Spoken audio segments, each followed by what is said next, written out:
मी दीपक राऊत तुमचे स्वागत करतो आजच्या share market अपडेटमध्ये।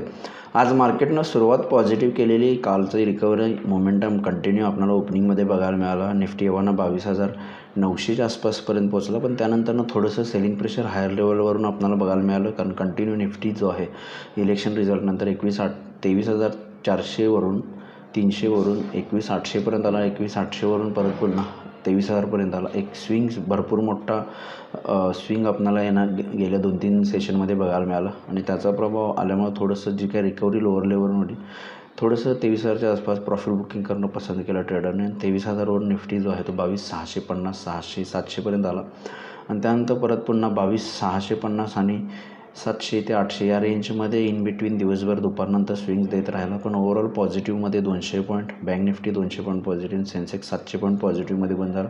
Overall bias positive राहिला, पण हायर लेवलला सेलिंगसुद्धा येत होतं, लोअर लेवलला बाईंगसुद्धा येत होतं। एक छोटीशी व्हॉलॅटिलिटीमध्ये आपल्याला पॉझिटिव्ह बायसनं काम होताना बघायला मिळालं आहे। ओव्हरऑल इलेक्शन रिझल्टनंतर मार्केट जे आहे ते आता थोडंसं कूल ऑफ होताना बघायला मिळालं आहे। जी व्हॉलॅटिलिटी होती ती कमी होताना बघायला मिळालं आहे। इंडिया विक्स जो आहे व्हॉलॅटिलिटी इंडेक्स तो एक नॉर्मल लेवलला आला आहे 16च्या आसपास। त्यामुळे मला वाटतं उद्याचा फक्त दिवस वगळता, कारण उद्या RBI पॉलिसी आणि त्याच्यावर मार्केटची मूव राहील, तशी पॉलिसी अनचेंज येईल असं वाटतं, फार काही नाही। पण इन्फ्लेशनचे फोरकास्ट आणि GDPचे फोरकास्ट RBIचे काय येतात ते थोडं बघणं गरजेचं आहे, नाहीतर अदरवाईज मला वाटतं नेक्स्ट मंथपासून सोमवारी मार्केट नॉर्मल बिहेव करायला चालू होईल आणि मग आपण टेक्निकल लेवल्सनुसार मॅक्झिमम बघू शकतो। पण तरीही उद्याचे ट्रेडिंगसाठी सेशनसाठी RBI पॉलिसी आहे, त्यामुळे थोडंसं आफ्टर पॉलिसी ट्रेड होणं गरजेचं आहे। पण तरीही हायर लेवलला 22,900 आणि 23,000 हे दोन रेजिस्टन्सच्या लेवल आहेत। 22,800च्या वर मेंटेन राहिला तर पहिला 22,900 आणि त्यानंतर 23,000पर्यंत निफ्टी जाऊ शकते। लोअर लेवलला 22,800च्या खाली आलं तर फर्स्ट सपोर्ट आहे 22,700, त्यानंतर 22,650, 700 जे काही रेंज आहे तो एक सपोर्ट आहे, जो आजचा लो सुद्धा आहे। त्यामुळे निफ्टीसाठी लोअर लेवलला 22,650, 700 एक स्ट्रॉंग सपोर्ट झोन आहे। हायर लेवलला 22,900 आणि 23,000 रेजिस्टन्स आहे। या रेंजनुसार उद्या निफ्टीमध्ये ट्रेड करू शकता, पण लोअर लेवलला एक चांगली बाईंग ऑपॉर्च्युनिटी आहे। बँक निफ्टीला बँकिंग सेक्टरचा इव्हेंट आहे, त्यामुळे थोडंसं कॉशियस राहणं गरजेचं आहे, पण तरीही 49,000 एक स्ट्रॉंग सपोर्ट आहे बँक निफ्टीसाठी। हायर लेवलला 49,500 एक स्ट्रॉंग रेजिस्टन्स आहे। RBIच्या पॉलिसीमध्ये RBIची इन्फ्लेशन आणि व्याजदर फोरकास्टला घेऊन काही कमेंट्री असेल ती थोडीशी महत्त्वाची आहे, त्यानंतर मार्केट रिॲक्शन देईल। RBIच्या पॉलिसीचा आउटकम उद्या सकाळी 10 वाजता येऊ शकतं, त्यानंतर मला वाटतं आपल्याला एंटायर दिवसभर आहे मार्केटला ट्रेडिंग करण्यासाठी, त्यामुळे थोडंसं RBI पॉलिसी पण वेट करावं।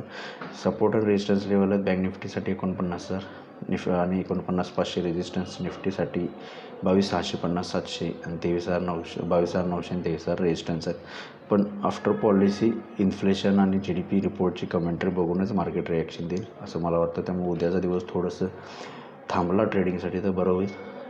मंडेपासून नवीन गव्हर्नमेंट असेल, शपथविधी झालेला असेल, बऱ्यापैकी सगळे इव्हेंट मागं पडलेले असतील, इंडिया विक्स 16वर आला आहे, त्यामुळे मार्केट सोमवारपासून मला वाटतं नॉर्मल बिहेव करतील डेटा डिपेंडंट आणि टेक्निकल लेवल्सनुसार, त्यामुळे थोडंसं उद्या अवॉइड केलं तर बरं होईल। आज NSEमध्ये 1975 शेअर्स वाढले, त्या बाजूला 314 शेअर्स पडलेले आहेत। निफ्टीमध्ये 36 शेअर्स वाढले आहेत, त्या बाजूला 14 शेअर्स पडलेले आहेत, त्यामुळे ओव्हरऑल पडणाऱ्या शेअर संख्या कमी आहे, वाढणाऱ्या शेअर्सची संख्या जास्त आहे निफ्टीमध्ये। FIDIचा डेटा आजचा अपडेट नाही, पण काल FISने 5,600 करोडची विक्री केली, DISने 4,500 करोडची खरेदी केलेली आहे आणि इलेक्शन दिवशी FISने 12,800 करोडची विक्री केली, त्या बाजूला DISने 7,000 करोडची खरेदी केलेली। मग ओव्हरऑल FIची विक्री कंटिन्यू, पण मला वाटतं नेक्स्ट वीकपासून जसं गव्हर्नमेंट बाबतीत क्लॅरिटी येईल FIs निश्चित बाईंग सुरू करतील असं मला वाटतं नेक्स्ट किंवा त्यानंतरच्या वीकमध्ये, म्हणजे येणाऱ्या नियर टाईममध्ये FIs कदाचित बाईंग सुरू करतील, त्यामुळे निफ्टीला फर्दर अपसाईड येऊ शकते।